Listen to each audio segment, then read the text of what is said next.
Break के बाद आप सभी दर्शकों का अन्नदाता कार्यक्रम में स्वागत है।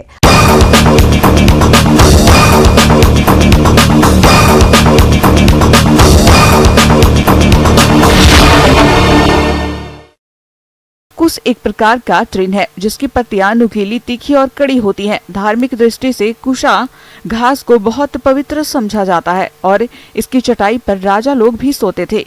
वैदिक साहित्य में इसका अनेक स्थानों पर उल्लेख है। इसी बात को ध्यान में रखते हुए हिमाचल प्रदेश के जिला सोलन में रहने वाली महिला किसान मंजू देवी इसे व्यवसाय का रूप देकर अच्छा मुनाफा कमाती हैं। तो चलिए मिलते हैं उन्हीं से।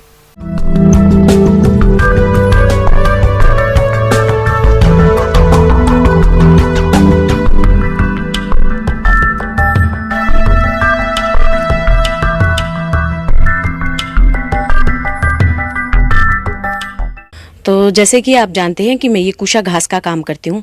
कुशा घास एक बहुत पवित्र घास होती है। इसे अमावस्या के दिन निकाला जाता है। अमावस्या के दिन निकला हुआ घास बहुत शुद्ध माना जाता है, जिससे मैं पूजा आसन बनाती हूँ और पूजा टोकरी बनाती हूँ। तो हमने बहुत सी लेडीज़ों ने इसकी ट्रेनिंग ली थी। 20 लेडीज़ों ने हमने इसकी ट्रेनिंग ली थी। तो 20 में से किसी ने काम नहीं किया, क्योंकि किसी को ज़रूरत नहीं थी, किसी को शौक़ से सीखा है। तो मेरे को बहुत ज़रूरत थी कि मैं बहुत गरीब फैमिली से हूँ। कहते हैं कि इंसान में कुछ कर गुजरने की चाह हो तो कोई भी काम नामुमकिन नहीं होता। ऐसा ही कुछ कर दिखाया है हिमाचल प्रदेश के जिला सोलन की तुंदल पंचायत के रहने वाली मंजू ने। अपने आप को आत्मनिर्भर बनाना चाहती थी और इसी के चलते उन्होंने विकास खंड कंडा घाट से कुशा घास से विभिन्न तरह के घरेलू उत्पाद बनाने की ट्रेनिंग ली और अब अपने घर से ही कुशा घास के विभिन्न तरह के उत्पाद बनाकर अपनी छोटी सी दुकान में बेचती हैं और प्रति माह 12 से 13 हजार रुपए की आमदनी करती हैं। आइए जानते हैं इनकी सफलता की कहानी इन्हीं की जुबानी। तो जब मैंने ये प्रोडक्ट बनाने शुरू किए 2019 में मैंने इसकी ट्रेनिंग ली है। उसके बाद मैं ये ट्रेनिंग बनाती हूँ। तो मैंने पहले स्टार्टिंग में ये सड़कों में बेचना शुरू किया था। मेरे ये छोटे छोटे प्रोडक्ट बनाती थी, तो सड़कों में बहुत अच्छा, संडे के दिन टूरिस्ट प्ले है, संडे के दिन बहुत अच्छी सेल होती थी। तो इससे मुझे शौक़ भी हुआ और मेरी आय का साधन भी बना, और जिससे मैं आज आत्मनिर्भर बन चुकी हूँ। और मैं ये जब छोटे प्रोडक्ट बनाती थी तो मैं वाटर शेड के थ्रू बनाती थी ये छोटे प्रोडक्ट। तो मुझे एग्जीबिशन लगाने को बोलते थे ब्लॉग से कि आप जाओ और एग्जीबिशन लगाओ। तो वहाँ थोड़ी सेल होती थी, स्टार्टिंग था, लोगों को पता नहीं था कि ये घास की बनी चीज़ें थी, तो इसकी कोई वैल्यू नहीं थी पहले।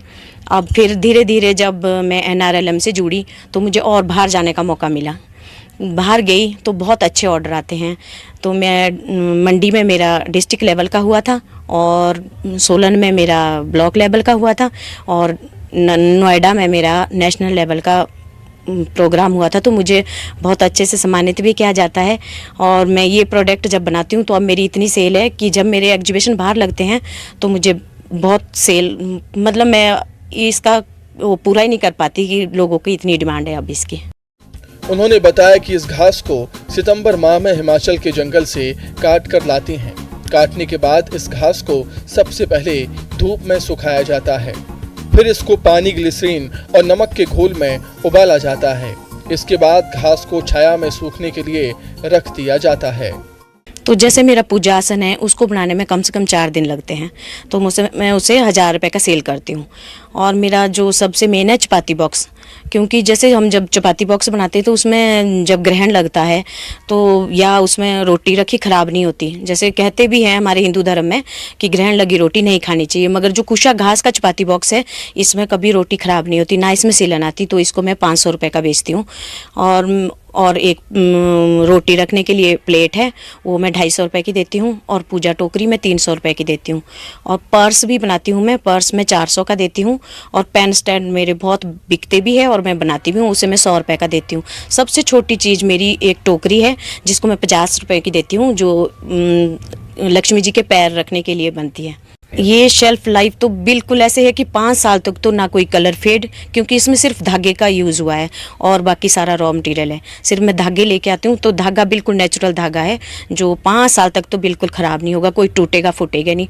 फिर तो थोड़ी बात रखने पे भी होती है, अगर हम इसे रखेंगे तो कम से कम 10 साल तक ये प्रोडक्ट हमारा चलता है। मैं ये अपने प्रोडक्ट यहाँ तो मैं अपनी शॉप में इसे सेल करती हूँ, मगर जब मेरे छोटे छोटे एग्जीबिशन भी लगते हैं, जब मैं बाहर जाती हूँ तो जब मुझे वहाँ से ऑर्डर आता है है तो फेसबुक के जरिए भी कोई मोबाइल नंबर लेके भी मुझसे कांटेक्ट करता है, तो मैं इसे कुरियर भी करती हूँ। कुरियर मैं इसे डाकखाने से करती हूँ। उनके प्रोडक्ट लेके मुझे पहले कैश पेमेंट होती है और फिर मैं कुरियर करती हूँ यहाँ से। जब मैंने ये अपना छोटा सा काम शुरू किया था तो मेरा ये अच्छा काम देखकर मुझे ग्रुप में जोड़ा गया और उसके बाद मुझे वाटरशेड के थ्रू ये छोटी सी दुकान मिली थी, जो मेरा आज आय का साधन है। इसमें मैं अपने बच्चों का पालन पोषण भी करती हूँ और सरकार ने मुझे इसको बनाने में 30,000 दिया था, तो जिसमें मैंने 40,000 अपना लगाकर इसको मैंने बहुत अच्छे से तैयार किया और आज मैं यहाँ ये प्रोडक्ट बनाती थी। पहले मेरी सेल, जब मैंने इसको 2019 में स्टार्ट किया तो पहले मेरी सेल मंथली 2,000 थी बस।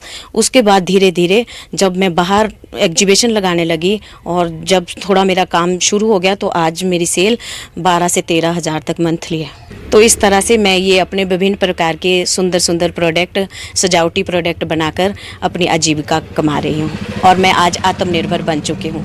आगे और भी है खेतीबाड़ी से जुड़ी हुई बहुत सी रोचक जानकारियां। यहाँ रुकेंगे एक और ब्रेक के लिए।